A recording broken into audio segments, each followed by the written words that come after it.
Hello, everyone, and welcome to today's episode of Langer at the Mic, where we are joined by another very special guest. He is a Baltimore Ravens fan. He is Oh also a yeah, firefighter, a fellow personal trainer, and a former linebacker. He is Bronson Silva. How are you today, Bronson? I'm doing well. Thanks for having me. How are you, buddy? I'm fantastic, and like I ask all of my guests, is everyone doing well at home in terms of COVID-19? How are you guys doing? We're doing all right. Doing what we can. Trying to stay positive. Of course, man. Just very important, so important to stay engaged. And as a personal trainer, we're going to be talking about, certain advice that you can give us in terms of staying active during quarantine. I know you have your whole setup at home, but we'll get into that a little bit in a bit. But he is Bronson Silva. You could follow him at Bronson Silva on Instagram. I'll include his handle in the bio. Of course, I'm Mike Langer on Instagram and Twitter. And don't forget to subscribe to youtube.com/Langer at the mic and follow on Spotify and Apple Podcasts and give us a big thumbs up on this video. But we're going to talk about a little bit of everything today with Bronson. We're going to talk about fitness, firefighting, and football. So right off the top, I My actually three favorite things. exactly, yeah. And I actually wanted to ask you right off the top. So I know you've told me that you've gone from a bodybuilding style of working out to an athletic type of training and workout programming style. So what made you want to go from a conventional bodybuilding style to more athletic type of training?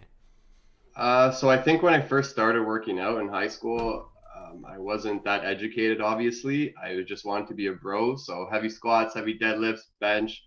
I would say it was more powerlifting with bodybuilding accessories. I thought that would help get me better at football. Did it really? Maybe the powerlifting a bit, get some explosiveness, but I didn't supplement it that well. And then as I got older, my first introduction into more of like an athletic style or like a CrossFit style working out was from you in university when we put me through my first MetCon, and I thought I was going to throw up, and I was like, man, I'm in the gym all the time. Why can't I do this?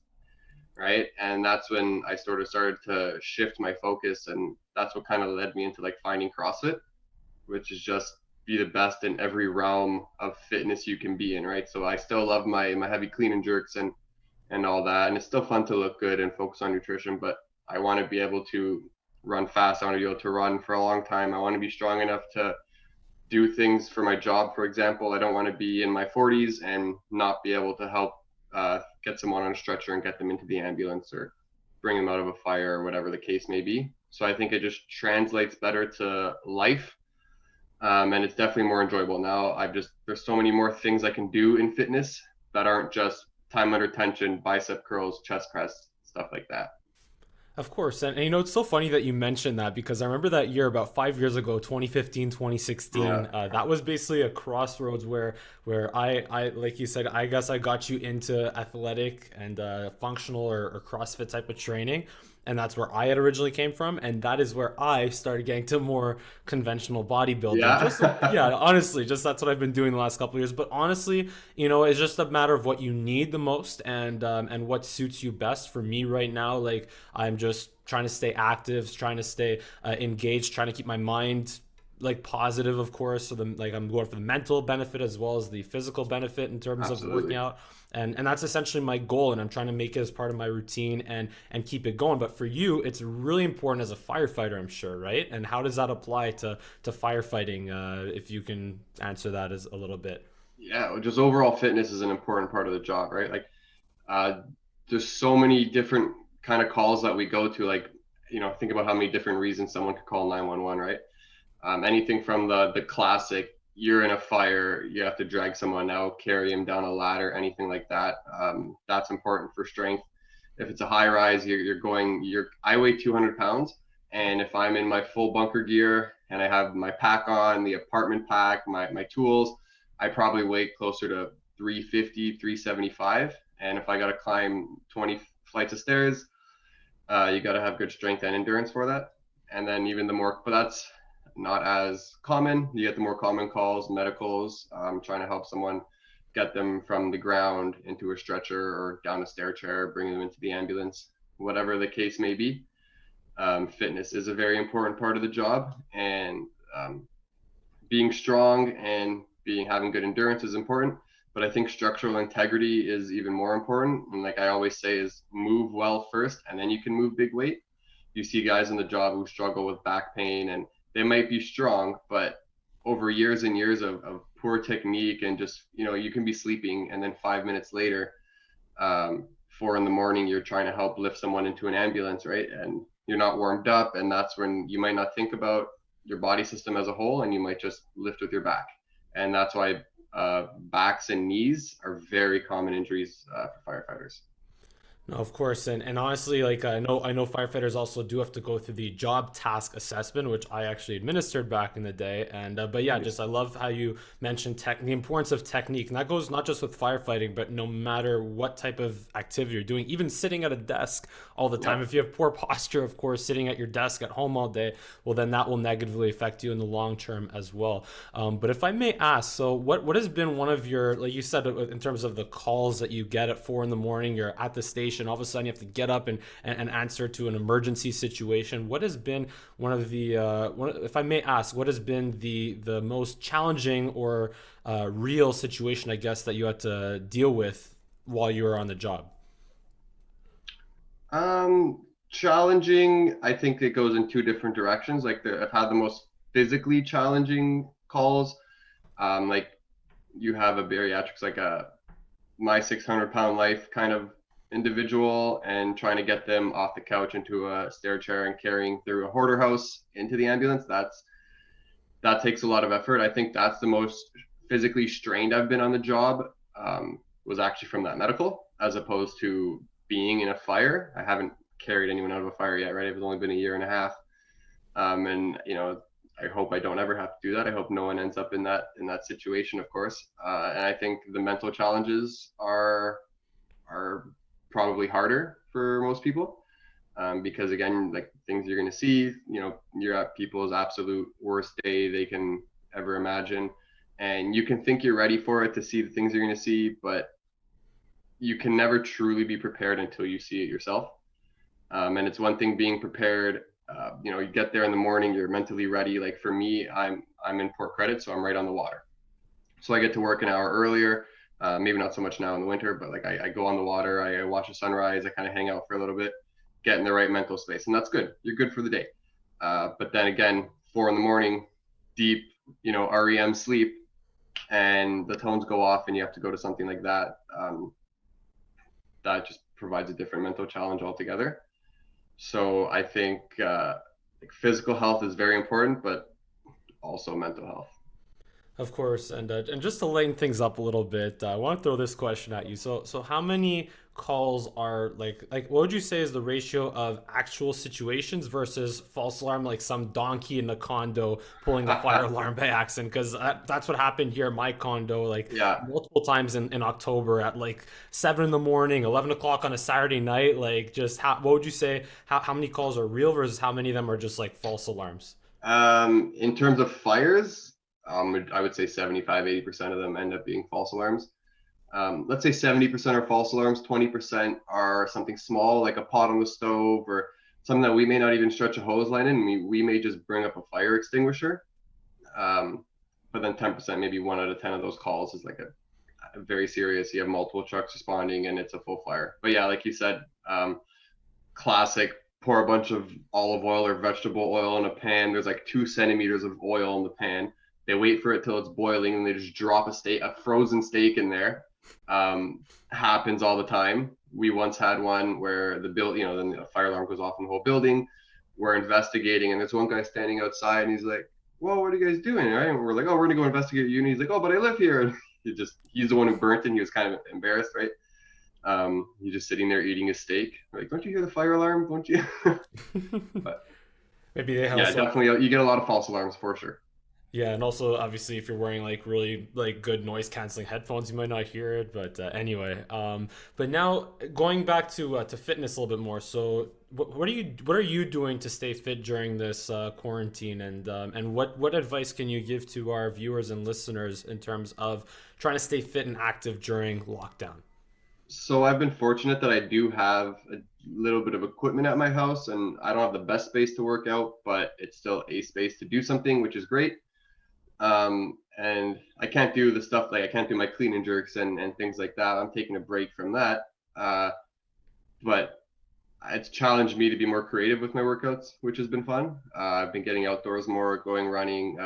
Sometimes I'm at the track, sometimes just going on distance runs. I got into cycling in the summer, which I was never big into before. And I went from always the heavy Olympic lifting CrossFit to next year I want to do I want to clean and jerk 275 and do a triathlon in the same month. Just like I said earlier about both opposite ends of fitness and just being good at like every realm.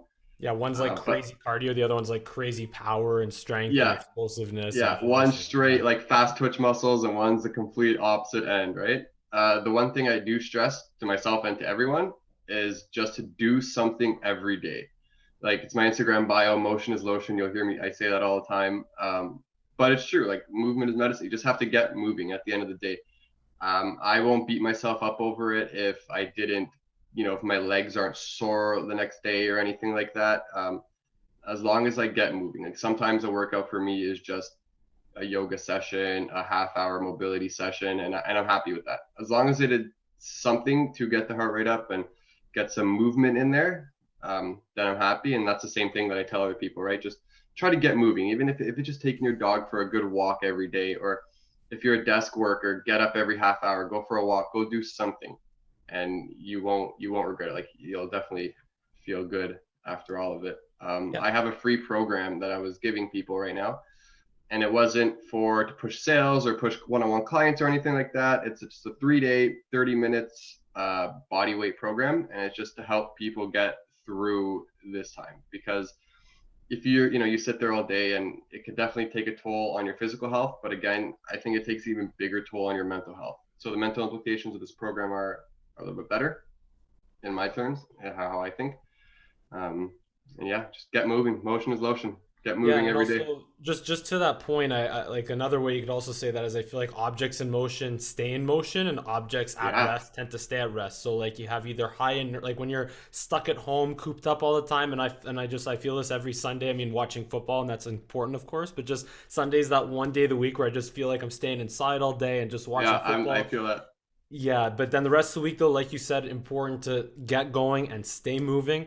And also, if you want, what you can do is just send me your program. I'll include it in the description below as well to those that are interested in signing up or in giving Bronson's 30-day program a try for Yes, quarantine. But let's move on now to football because you're wearing your Lamar Jackson jersey. And actually, Lamar Jackson Big will be Trust is on a back today. yeah, Lamar Jackson will be making his return. I let you have the camera there to show us, but yeah, but you're being a huge Ravens fan. Cowboys play the Ravens once every 4 years, and this game was supposed to be so much more of a glorified Thursday night game, which got moved to Sunday, which got moved to Monday, which got moved to Tuesday. And I'm Yeah. personally still on Cowboys team tank right now, and but I won't burden you too much with that because I know the Ravens still have something to play for. But let's get right into it. So, what are your feelings from the Ravens standpoint coming into this matchup against the Cowboys? I like it. I think they're looking strong. I mean, overall as a year, they're not having the best year. Like last year, they were unreal, right? Favored to win the Super Bowl this year, and they just not necessarily tanked, but they're not doing as well. Given they haven't gotten slapped in any games, they've been competing. We've had injuries, and right now we had 30 people or 20 plus people on the COVID list in the last month. So they have had some of that things affect them. And what I think I'm less disappointed in the fact that Baltimore is doing what they're doing right now than I am that the Steelers are undefeated. That's one thing I never thought would happen, and like this year, anyways, right? And out of all teams, obviously that's my least favorite, so that's not what I like to see. But without Lamar Jackson, with RG3 playing and a bunch of injuries, we still managed to keep it like to a one possession game against the Steelers. So I'm happy with the way they played, and I think they will bounce back even stronger.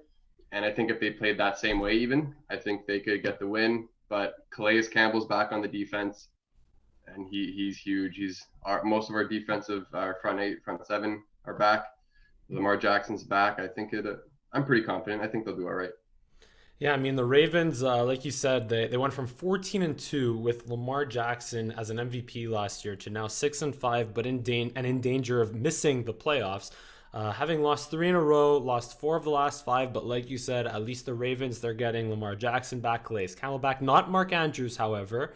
But at least they should be full systems go against the Cowboys. But Bronson, if I can ask you, what do you think is the number one advantage that the Ravens have on offense coming into this game against the Cowboys? Looking at the Ravens offense versus the Cowboys defense, what's the number one biggest advantage that you see in the Ravens matchup against the Cowboys defense? I sucks that Mark Andrews is out, right? Because that's exactly where I would go to, the big tight end. Given Jaden Smith is solid linebacker himself. I think they're going to do well in the run game. Classic Baltimore, though, that's what they always do, right? They run, they run, they run. They bring the defense forward, and then you get a big play downfield. That's typically what works for them. And I think with having some of our weapons back, I think that they can definitely win using that strategy today. Another big one, I'm not sure how much it'll help, but I like having Des Bryant. Like, I've actually always liked Des Bryant. So having him on the team is pretty good. Having him activated today, see how he's going to do. I actually have returned that to you. Are you happy or are you upset if Des has a big game? I was gonna get there, of course, but I would Oh, love it. Honestly, just any. I would be so happy for Dez if he has a big game tonight and or tomorrow night on Tuesday. And to me, like you said though, like the one thing that stands out to me that the Ravens can just do whatever they want with the Cowboys is in that running game. The Cowboys, by the way, have not been able to stop the run at all this year. They are worse than the NFL at stopping the run, having given up 1,720 yards total, 156 per game. They got absolutely gashed by Washington, Arizona, and Cleveland. So with Lamar Jackson back, also J.K. Dobbins, Gus Edwards, Mark Ingram, the Ravens, like they can run, they will run at will against the Cowboys. The issue with the Ravens, I mean, correct me if I'm wrong, has been the passing game. But like you said, with Des Bryant, being active and wanting to prove to the Dallas Cowboys that he still got it, how many X's do you think we will see from Des in the game on Tuesday? if I get one or two, I'm happy. I Yeah, think that in terms of the passing game, they remind me a lot of the Seahawks when Russell Wilson first started. Great rushing quarterback, and a lot of his throws are not necessarily lucky, but they're throws on the run, all outside of the pocket, and they're always big plays, and that's how I kind of see Baltimore playing. But in terms of longevity, obviously, but I'll get back to the Dallas game.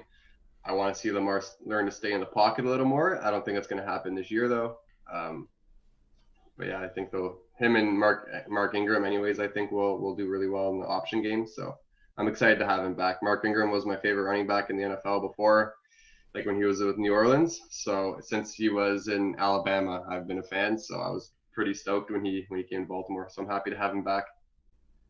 yeah, and by the way, so going back to Lamar Jackson though, as a passer, the Ravens are actually second worst team in the league in terms of passing with 1,924 yards on the year. There's one team worse than the Ravens. Can you guess who that one team is? And just passing, In just passing, yes. Andy Dalton. Nope. I'll give you a hint. They almost beat the Raiders yesterday.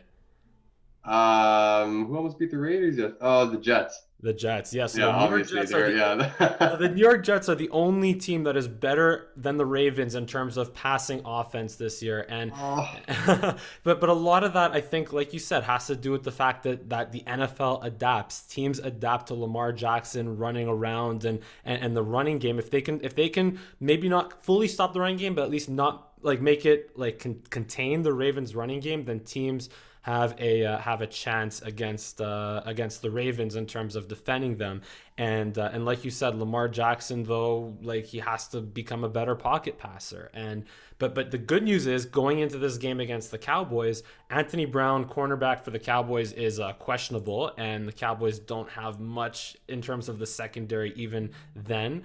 And I think that there will still be a lot of chances for the Ravens to burn the Cowboys in terms of play action, like you said. Definitely, there will definitely be a big player too to Hollywood Brown, and of course to Dez. But that being said, though, Bronson, let me ask you: what is one thing that kind of that scares you about the Cowboys defense what's one thing on the Cowboys defense that you are possibly worried about in the this matchup? linebackers. They're like Jalen Smith, Alden Smith, Marcus. Like I just, they're a solid team, solid front eight. I'm surprised that they're not doing so well in the rush game because on paper I think they have a solid front eight. And I've always liked those players, especially Jalen. So it worries you. You never know, right? We have a couple guys out on the. Our offensive line isn't as experienced as it usually is. And also Ronnie So Stanley's out, I think, for you guys, right? yeah, yeah. So it only takes a couple big plays from some big time players, and the game could go either way, right? For sure, and from the Cowboys side, so it's been the edge rushers in terms of Yeah, Demarcus Lawrence, even Randy Gregory. They've been getting multiple pressures every single game in the last few games. Gregory and Lawrence also. I mean, Demarcus Lawrence hasn't been getting the sacks as much this year, but still pressures, plays in the running game is all there. But in terms of actually the linebackers and the defensive tackles, really the only good thing the Cowboys have there is Leighton Vander Esch that you should be worried about. Leighton Vander Esch has been yeah, he's making. solid. Yes, he's been making big stops on defense in the last couple of games, but still Jalen Smith, in terms of his recognition and awareness, is still an issue. And the defensive, the middle of the defensive line for the Cowboys has been an issue all year as well. But that's something I still want to see on Team Tank here for the Cowboys. I want to see Demarcus Lawrence and Randy Gregory continue to play well, and I do want to see how the interior of the defensive line holds up for the Cowboys. And honestly, to me, Bronson, I'm telling you right now, if the Cowboys can somehow contain the run against the Ravens, look Yeah, out, look out. And you're if right. you're, Yeah, yes, and especially if you're going to force Lamar Jackson, because especially if you're going to force Lamar Jackson to be a pocket passer, like you said, that's the best chance the Cowboys have to win this game. But let's turn it over and now talk about the Cowboys offense versus the Ravens defense. So let me ask you now, Bronson, again, what is one thing that makes you nervous about this Cowboys offense? Zeke is also one of my favorite running backs. When they had that 12-4 season, when was that? Was that 13 their and 3 in second year? 2016. Okay, and I got fully behind the bandwagon there. I was like, yeah, I would love to see them do well. Like they're a solid group. Obviously, Dak not going to be there, right? Unfortunately, had some gruesome injuries. But still have a decent O line, and Zeke is Zeke. I think any Ravens haven't played amazing against the great running backs. Look at Derrick Henry running all over us, right? So I think Zeke has the ability to have a big game. So that's one thing. Also, Jimmy Smith is going to be out, or questionable right now. Jimmy Smith and Chuck Clark, that's 2 out of the 4 in our defensive backfield. So receiver could step up, make a big play. It's a game of inches. Well, I have good news for you though. The Cowboys' offensive line is down to nothing as well because Zach Martin is out Right. and Cam Irving is out as well. And whenever the Cowboys have had Terrence Steele at right tackle, it's just been a revolving door. He's just been a turnstile at right tackle. And so the Cowboys, to me, like, it's interesting that you say that though, because Ezekiel Elliott has actually been struggling all year. He has under 4 yards a carry. But to me, the issue in terms of the running game, or the chance the Cowboys have on offense, is in Tony Pollard in the running game, believe it or not. Yeah. Because he has been averaging 5 yards a carry, even though he only has 56 attempts on the year. But to me, I would say if the Ravens cannot contain the Cowboys' running game, then it could be Tony Pollard that takes over for or that has a big game or a big couple of carries, and then again the Cowboys maybe can run play action off of that. But yeah, like you said, if I think Matt Judon is out. Correct me if I'm wrong. On the edge. Yeah. COVID. COVID, yeah, of course. But Calais Campbell is back, and I just see the Cowboys or Andy Dalton still, whenever he drops back to pass, will have less than 3 seconds to throw. And then to me, the biggest concerns or the biggest chances for the Cowboys to move the ball and possibly and put points up on offense is again Tony Pollard in the run game and maybe Amari Cooper and CeeDee Lamb. But also, even then, they will be matched up against Marlon Humphrey and Marcus Peters, who are some really good, who are decent corners in the NFL as well. But it'd be interesting to see. By the way, Marcus Peters, last time I think he went up against Amari Cooper. It was in the division game against the Rams back in 2018, and they got into a little bit of a tussle at the end of the game. So Yeah. do we think Marcus Peters and Amari Cooper are going to go at it again in this one? I would love to see that. I wouldn't mind that. I remember that game. That was a good one. Yeah, I like both of them. So I think they're both solid players, and I wouldn't mind seeing them and get into it for sure. I think that'll. You guys have good receivers. We have good DBs. I think it'll be a good challenge. I think the Ravens defense and Cowboys offense match up better than the other way around. And I also think it's ironic how Baltimore is the 24th offense in the league right now, but eighth for defense. And since the Lamar Jackson era, we've been the opposite. It's like classic Baltimore here, right? With the strong defense. Usually it's the past 2-3 years it's been offense. So yeah.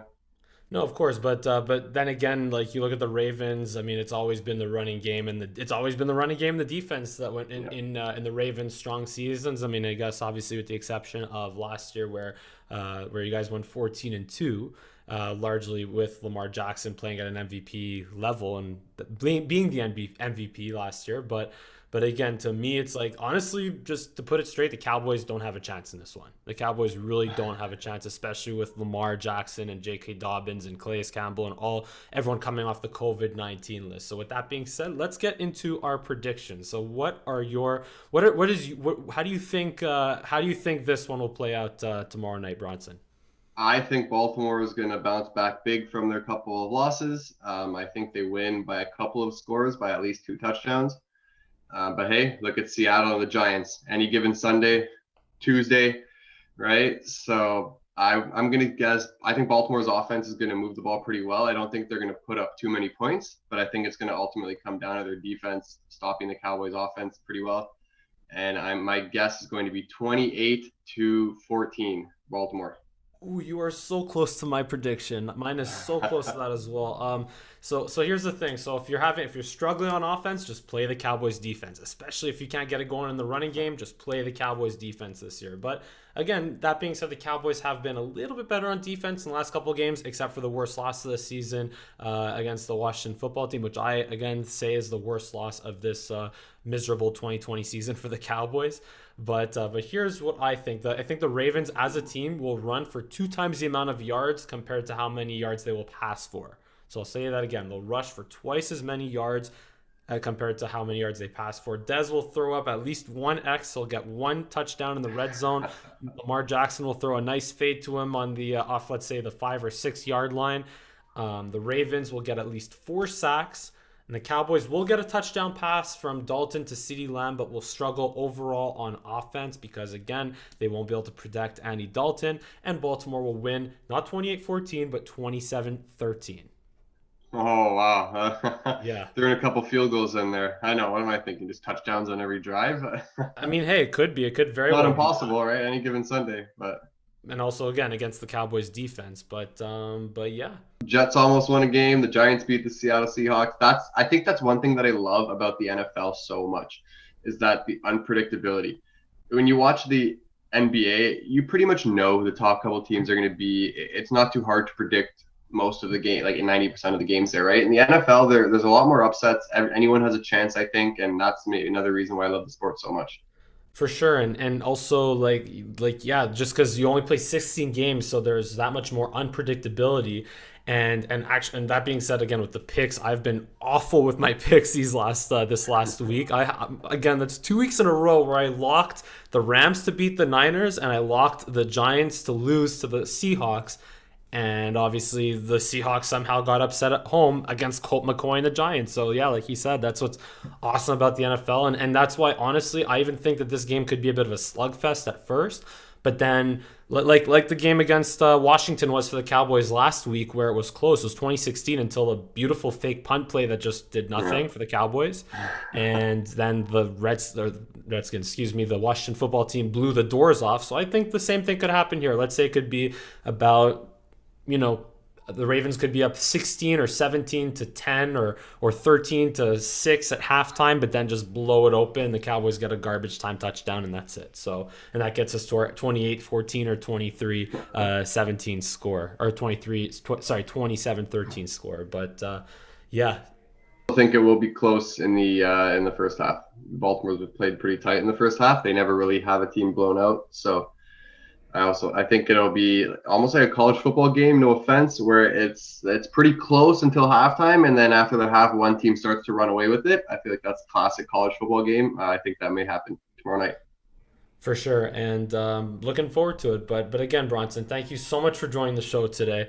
And once again, you could follow him at Bronson Silva on Instagram, and I'll be sure to include his program in the description below. Then, of course, I am Mike Lang at Mike Langer on Instagram, and this is Langer at the Mic. Thank you so much for watching and listening to our Cowboys versus Ravens preview, and we'll look forward to seeing you again next time. Thanks for having me.